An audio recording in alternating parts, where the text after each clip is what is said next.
Well, I would first start with the idea that, how do I say this? That while we all dislike the idea of women being condescended to, and we really dislike the idea that we would be in a less than position, that when it comes to taking responsibility for ourselves, that's when many of us like the idea, right?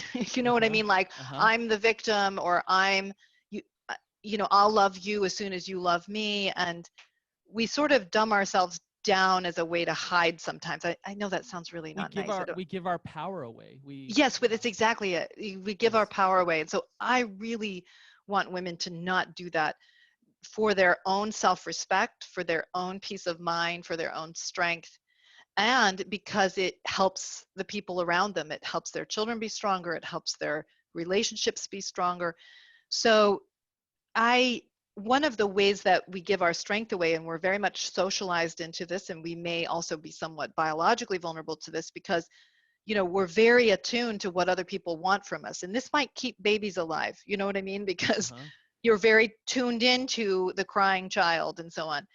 But what we are also socialized into, so this really gets double, we get this, you know, uh, I can't say the way I want to say it. Basically, we get Mhm. the double whammy on this, okay?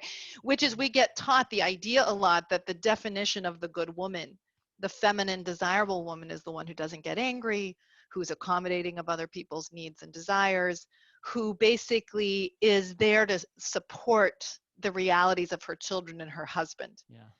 And so um, that distracts women often from developing their own strength, their own solid self. It interferes with them knowing what their own desires are and their own interests and their own passions.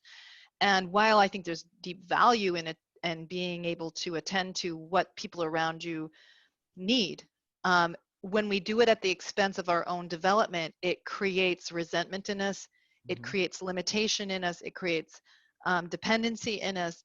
And so we have a responsibility to being our strongest self. So I'm trying to help women to look at their own self-development, the way they've been taught to discard their sexuality in favor of a male-focused sexuality, meaning being there for men, as opposed to embracing and developing their own sexual selves. And then how that's very much, this solid self is linked to the capacity to be intimate with another person.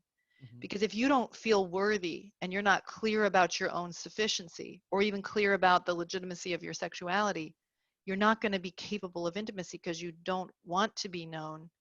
You want to be validated through sexuality, told you're okay, but that's different than wanting to be known. And so to be able to really let another person know you, you have to do the work of really coming to peace with yourself, which is about letting go of perfectionism and this whole need to make everybody else think you're perfect, but being able to embrace your humanity, which is inclusive of your sexuality.